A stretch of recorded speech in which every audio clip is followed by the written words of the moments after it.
Aujourd'hui, il ne reste qu'une seule espèce d'homme, Homo sapiens, partout sur la Terre.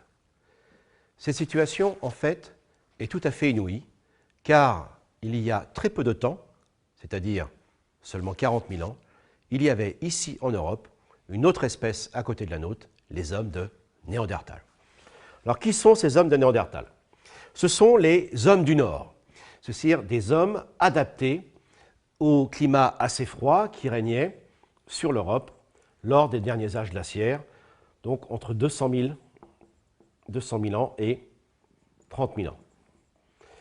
Donc ces hommes de Néandertal sont répartis donc sur toute l'Europe. Ils ont évolué sur ce bout de continent parce que des populations, il y a 500 000 ans à peu près, se sont retrouvées isolées par les glaciers, ce qu'on appelle une dérive génétique. Donc des petites populations qui ont évolué vers ce type tout à fait européen et particulier, et avec beaucoup de succès, Néandertal. Alors comment se présente cet homme de Néandertal? C'est un homme comme vous et moi, mais avec des différences. Néandertal a un très gros cerveau, avec une face un peu projetée en avant, on ne sait pas trop pourquoi, et ce cerveau fait 1700-1600 cm3. C'est quand même considérable, puisque chez nous, les Homo sapiens, nous avons une forme du crâne assez différente, plus globuleuse. Voici notre crâne, et actuellement, notre capacité crânienne, pour faire simple, la taille de notre cerveau, fait 1400 cm3.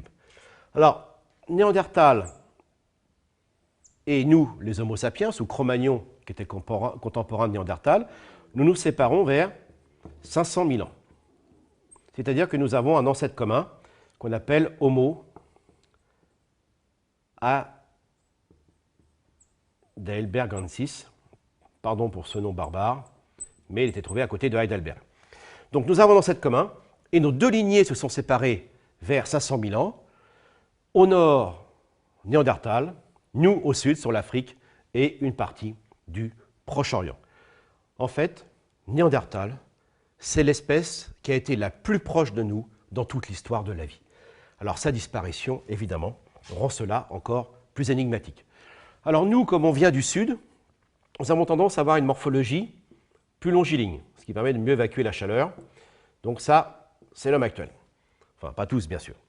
Néandertal, en exagérant le trait, lui, est plus trapu. Hein.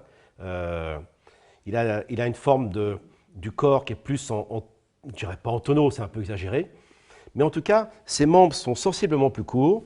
Il a des volumes qui sont plus de l'ordre du tonneau, ce qui permet de mieux conserver la chaleur.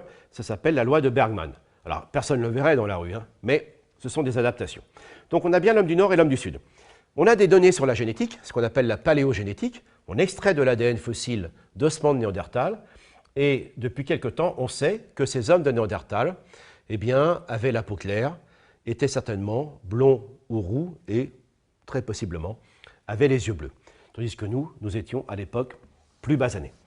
Donc voilà où on en est aujourd'hui, dans cette relation très très proche entre Néandertal et nous, sachant que nous partagions les mêmes niveaux culturels, que les deux enterraient leurs morts, que les deux se paraient, même technique de chasse ou autre. Alors que s'est-il passé? Donc Néandertal, c'est l'homme du Nord, hein, de l'Europe, de l'Asie, et Néandertal, ce n'est pas un imbécile, puisqu'il est très innovant, et il va s'étendre jusqu'en Asie. On retrouve des traces quasiment en Mongolie. Dans les périodes interglaciaires, donc, il va s'étendre aussi vers le nord, et quand il fait froid, il va vers le sud. Mais là, il a un problème. C'est nous, puisque nous occupons donc l'Afrique et le Proche-Orient. En fait, les hommes de Néandertal et nous, qu'on appelle Cro-Magnon pour faire simple à l'époque, entre 100 000 ans et 50 000 ans, nous allons nous fréquenter au Proche-Orient. Et partager les mêmes niveaux culturels, j'insiste, les deux enterrent leurs morts, j'insiste, ce qui fait qu'on a deux espèces qui apparemment ne pouvaient pas se reproduire entre elles, c'est la définition de l'espèce, hein, ce que nous dit la génétique, ce que nous dit la morphologie. Mais ce qui est étonnant, c'est que nous sommes dans un même contexte culturel qu'on appelle le paléolithique moyen. Les deux types d'hommes, nous, Cro-Magnon et Néandertal, avions donc des techniques de taille qu'on appelle le moustérien, avec des outils sur éclat absolument superbes. Donc, d'une certaine manière, tout va bien dans le meilleur des mondes possibles. Néandertal au nord, nous au sud. Sur l'Asie, on sait maintenant qu'il y avait d'autres espèces aussi. Donc imaginez qu'il y a seulement 40 000 ans, sur cette Terre, il y avait au moins 3 ou 4 espèces d'hommes différentes et qui se fréquentaient. Alors, aujourd'hui, il n'en reste qu'une. Que s'est-il passé? À partir de là, c'est la génétique et la linguistique qui nous permettent de comprendre ce qui se passe. Vers 50 000 ans, nous, les hommes modernes, parce qu'on vient d'Afrique, hein, notre espèce date de 200 000 ans, nous les Homo sapiens, eh bien, il y a 50 000 ans, les populations d'Homo sapiens commencent à entamer leur expansion et pénètrent en Europe, au nord de la Méditerranée et par les Grandes Plaines. Et au fil du temps, il semblerait que nous, les Homo sapiens, ayant eu des organisations sociales, des techniques d'exploitation des ressources un peu plus efficaces que Néandertal, bien qu'on soit sur leur terrain. Et au fil du temps, que voit-on? Néandertal se réfugie au sud de l'Espagne. Il se réfugie au centre de la France, donc Massif central, Charente, Dordogne. Il se réfugie du côté de la Moravie et de la Tchéquie et de l'Allemagne, au nord de l'Italie et en Calabre, au sud de l'Italie. Or, toutes ces régions sont des régions de montagne moyenne, dans lesquelles il est plus difficile de survivre.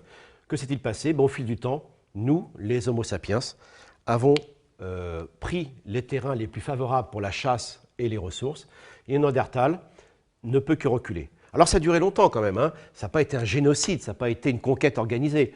Ça va durer de 38 000 ans à 30 000 ans, d'après les données actuelles. Et on a échangé avec eux. Donc il y a eu quelques traces de morts violentes, mais très peu par rapport à l'ensemble des échanges qu'ils ont eus. Mais néanmoins, inévitablement, ils reculent, et à partir de 30 000 ans, eh bien, tous vont disparaître, car quand des populations se retrouvent isolées sur des refuges comme ça, eh bien, c'est l'avant-dernière étape avant l'extinction. Il se passera la même chose ailleurs dans le monde, mais on n'a pas les détails comme pour Néandertal. Et en fait, depuis 30 000 ans ou 25 000 ans, il faut considérer qu'il n'y a plus sur la Terre qu'une seule espèce, nous, les Homo sapiens, et que le prix à payer a été malheureusement, pour ces autres hommes, leur disparition. Donc en fait, ce qui est inouï aujourd'hui, c'est le fait qu'il ne reste qu'une seule espèce d'homme, alors que dans toute l'histoire de la lignée humaine, et même avant les hommes, il y a toujours eu des espèces contemporaines qui cohabitaient dans les mêmes communautés écologiques ou qui étaient juxtaposées. Aujourd'hui, il ne reste qu'une seule espèce, c'est nous, et ce qui devrait nous porter à réfléchir sur notre avenir à tous.